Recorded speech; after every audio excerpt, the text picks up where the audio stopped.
Hey YouTube, this is We All Juggle Knives, and this is my SwissTool Spirit X. Now, the SwissTool line from Victorinox has been out for a number of years. There's many reviews.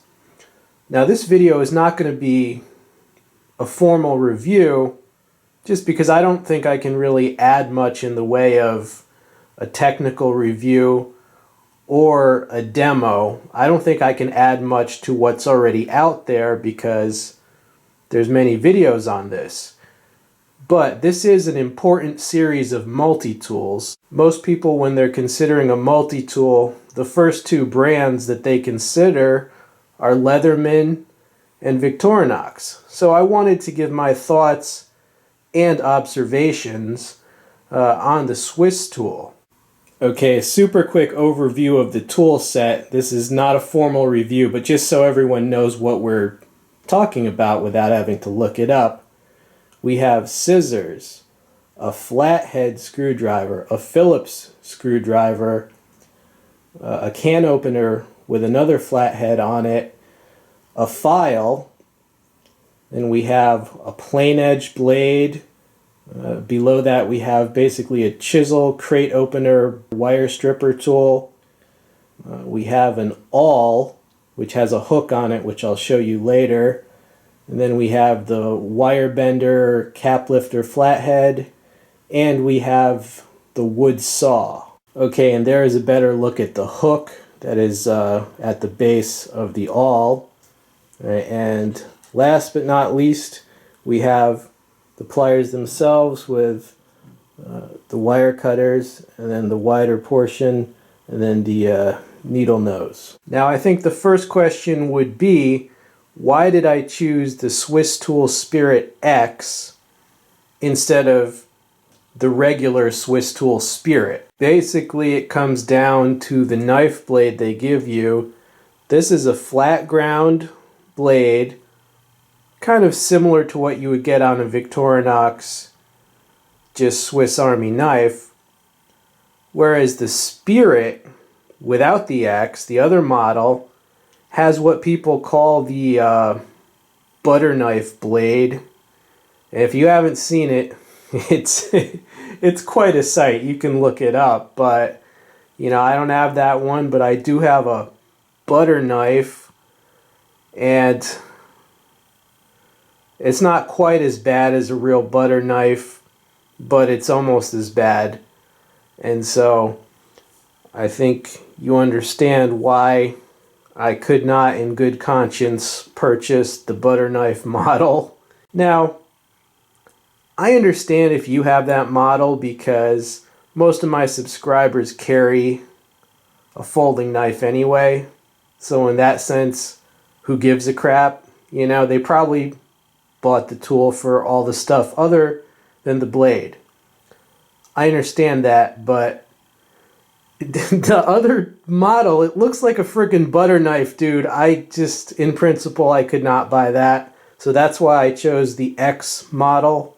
The next issue with the SwissTool X and SwissTool is the use of only one blade, whereas many multi-tools will give you two blades. For example, the old Leatherman Wave, which I have next to the SwissTool X, you see it has a plain edge blade and a serrated blade. And that's pretty much standard on, I think pretty much almost all the Leathermans have that. And it's just a very common configuration for a multi-tool to give you a secondary blade that is serrated. So why was I okay with this not having a serrated blade?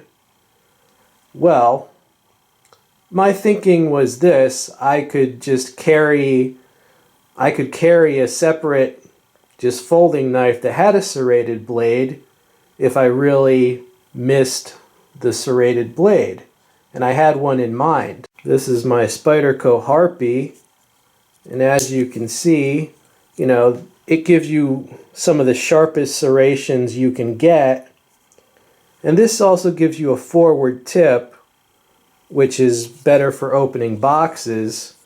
And so I figured if I was going to everyday carry this, I could team it up with the Harpy, and the Harpy could kind of fill in the gaps. If I needed serrations, nothing's better than the spider edge serrations. And also for opening boxes, I'd rather just flick out my folding knife to open a box rather than take my multi-tool out of my pouch and unfold something. So it kind of made sense. So that's why I was okay with them diverging from that secondary blade configuration, because there's a lot of Spyderco knives and other knives that could fill that gap. Now let's talk pouches. This is the pouch that my SwissTool Spirit X came with. It's a pretty nice pouch, but you might want to consider ordering another pouch. Now there is another model that comes with basically an accessory kit. Now I didn't care about the accessories, but I just ordered the pouch that usually goes to that model because this pouch has extra room and you can put your own stuff in it. Let's see, for example, this has room for, this is just a little light. It's a Coast light. And this is a mini Bic lighter. Alright, so if you want to carry like a little kit with your SwissTool, consider getting this pouch, which has some extra room in it. Now let's compare this to its big brother. This is the SwissTool X, and this is the SwissTool Spirit X. Now aside from the more ergonomic handles, obviously this is just bigger and heavier. It's a ½ inch longer, but I have to say the SwissTool X, it just feels significantly heavier and bulkier than the Spirit X.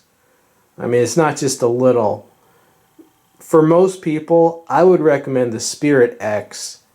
The only people that I would recommend this for would be if you have a job that's really technical, like repairman or installing things or construction, where you're constantly hard using your multi-tool.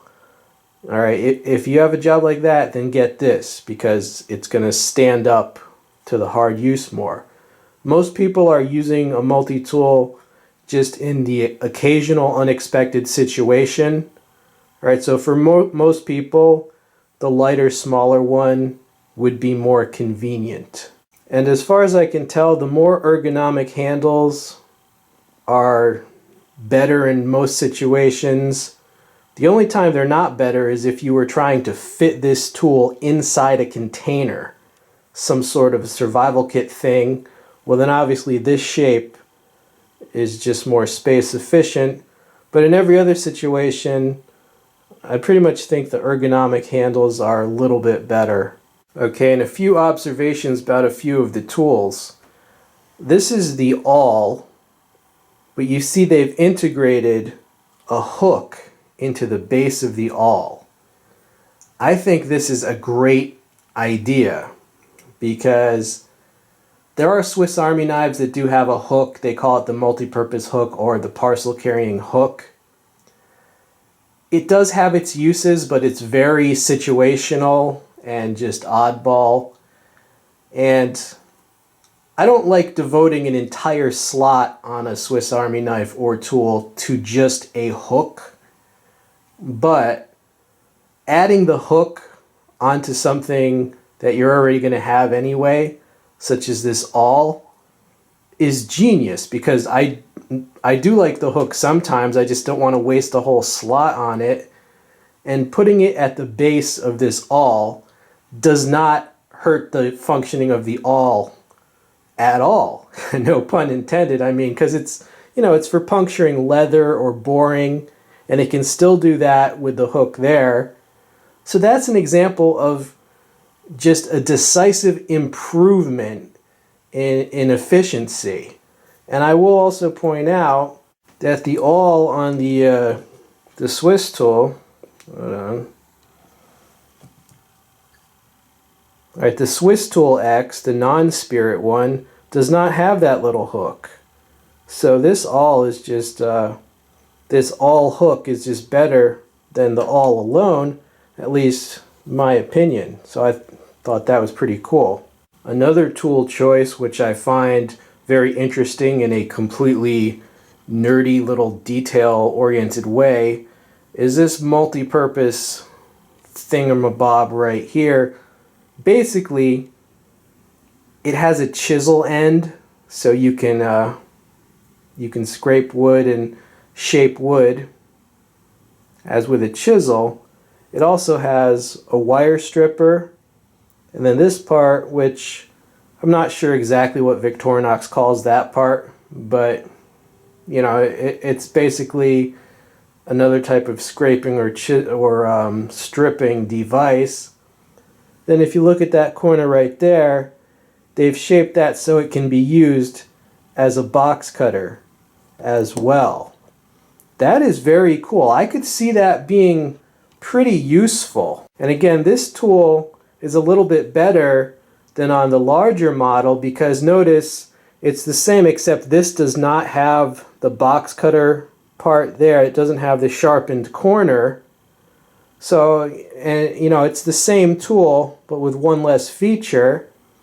And I don't think that little corner affects the chisel at all. So I think this is just, again, this little version is decisively better than on the larger version, just like with the hook all. And that's really all I wanted to accomplish with this video. Those are pretty much the only observations that I think I can add to the huge body of knowledge that is the reviews of this line from Victorinox. Do I recommend it? I do. I think this would be an excellent tool to carry for your average person. It's not something to use hard every single day for hard tasks, but most people are carrying a multi-tool just for the occasional task that crops up. And this will handle pretty much everything. You know, pair it with an EDC knife and you're good to go. It is very high quality in terms of the smoothness of the opening and the tools locking correctly. I mean, all that detail stuff is technically perfect. That's why I pretty much was just discussing the tools and the improvements in the efficiency. All right, so yeah, it is one of my favorite multi-tools. Hope you enjoyed the discussion. This has been We All Juggle Knives. I'm out.